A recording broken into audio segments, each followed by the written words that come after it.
Hey everybody, it's Sith here again, and today I wanted to show you something on my Steam Deck, yet again. I wanted to show off some Five Nights at Freddy's fan games that I downloaded. So the first one that we have here is Chipper and Sons. So the main issue with this game is that it's only a mouse game. There's no way to play it with a keyboard or a controller, you have to use a mouse. Now, thankfully, because of the trackpads and also because of the joysticks, you could still play this on deck. You just have to set it to mouse-only mode. So here's just a little bit of gameplay that I did. I'll have some like little snippets and everything. It's not totally interesting watching the game, I'd say. It's more fun to play it. It's probably one of my favorite Scott Cawthon games. I really wish that there was an official sequel out there. But here you go. It does not take a powerful PC to run this. It's a game that was designed for iPhones and Androids. So yeah, please enjoy.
The next game I wanted to show off was Five Nights at Candy's Remastered, one of my favorites, and this is actually part of the Fanverse, so this could possibly... well, no, I don't think so. I don't think it's going to get an updated release on PC. The version that's currently up on GameJolt is the Fanverse title. But this should hopefully show off how it might work on consoles. Well, also, that isn't totally true, because there'd probably be no cursor on the consoles. It would just be joysticks. But this game ran pretty well. I don't know what the FPS issue is in the office. It's very strange to me.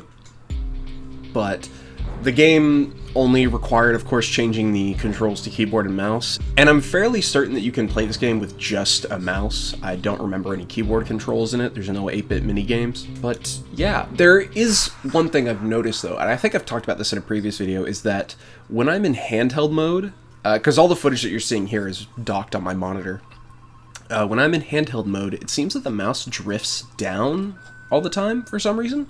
And it's not like Joy-Con drift, it's not, my joysticks aren't drifting, and it's not because of the trackpads, it just seems that maybe it's something in Click Team? I'm not sure. But using a PS4 controller hooked up to the dock fixed that issue. So hopefully I can rectify that somehow, find out why that happened. But yeah, enjoy the gameplay. And if you bring up the camera panel, you need to remember that closing these doors takes power, and the longer they're closed, the more power they drain.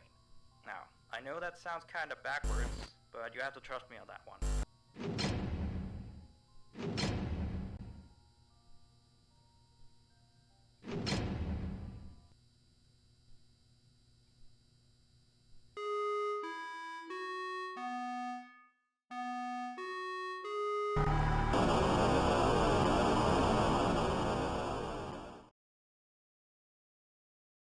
The next game on the list is Five Nights at Freddy's World, or FNAF World Redacted Virtual Mode. This is a game that I wish had more attention. This is basically, at its core, a recode of Five Nights at Freddy's World. Why do I keep saying that? FNAF World. And it adds in some new features, and it's basically just a kind of a fixed version, though it also is a little bit more buggy, I've noticed. Fun fact, I actually had a video planned a while ago to make a fanverse concept for it, but the script wasn't up to my liking, and I was just like, when making all this stuff, I was like, whatever. That being said, the developer is going to be making an update, apparently.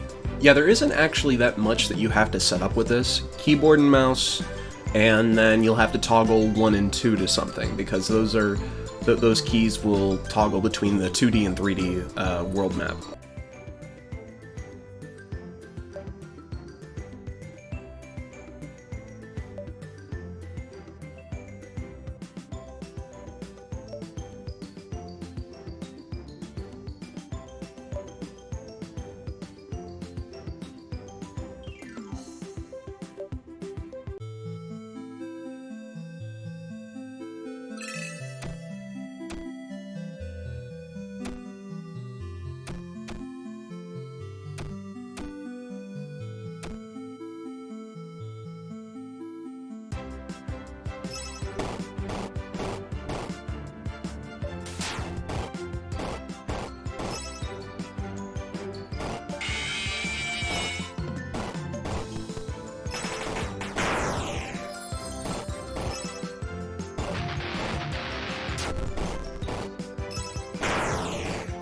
And you can see that I was not prepared for this, and now I did have a save on here before, but I guess it got wiped because once I opened up the game, there was no save. And in that one, I was up to the Pinwheel Circus, I think.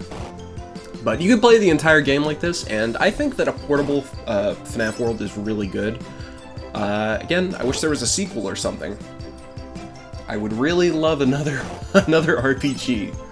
Seriously, I love this game so much. But yeah, I definitely recommend playing this on your Steam Deck if you wanted to play some kind of version of Five Nights at Freddy's World. It's very, very fun.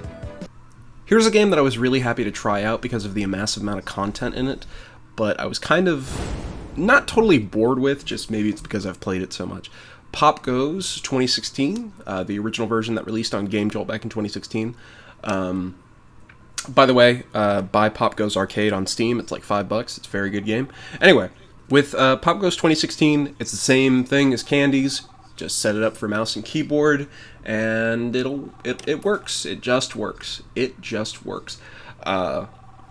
This game, just for me, it's just a little bit boring. It's not totally scary, but all the unlockable stuff is really awesome, and the amount of work that went into it, it looks like a Scott Cawthon game, which is really nice. But that being said, I'm very excited for the reboot.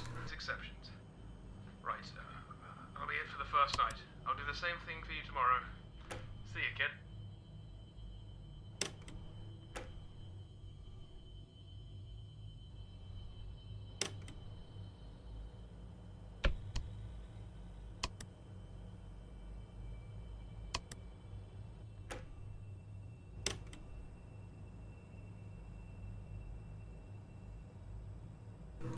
Okay, this is epic.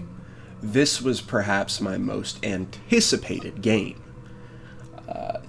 I showed off a video of me playing this a while ago, and I'm basically just stalling here so I can try and say the word after, I think, later on in the video, because YouTube flags it if you do it too early. Five Nights at Fuckboys Complete Collection.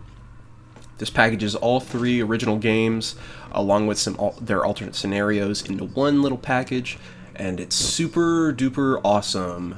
So with this one, just set up a gamepad with joysticks, and it should totally work. The main buttons that you have to use are spacebar, escape key, shift, and I'm pretty sure F4, right? You see me set it up later on in the video. The F4 button just toggles full screen because the game will open up in this, which isn't too bad. But the great thing about this is that you get a really fun RPG that's got hit or miss humor. I just like playing it because I like grinding, and I think that it's kind of funny. And it runs on a long battery life because it's an RPG Maker game. So you can play this for hours and complete like 2 of the games in a road trip, I'd say. Yeah, not much to say, just this is one of my favorite games, and even though it would never happen, I wish that it was in the fanverse because I would love to see more entries like this, but that's not going to happen. But anyway, that's all I've really got to show off, so I'll do probably some more videos like this. Maybe I'll show off some emulated games I've been playing. I've been playing a lot of Dragon Ball Z ones, but yeah, not much to say, just thanks for watching, and I hope you enjoyed it. Goodbye.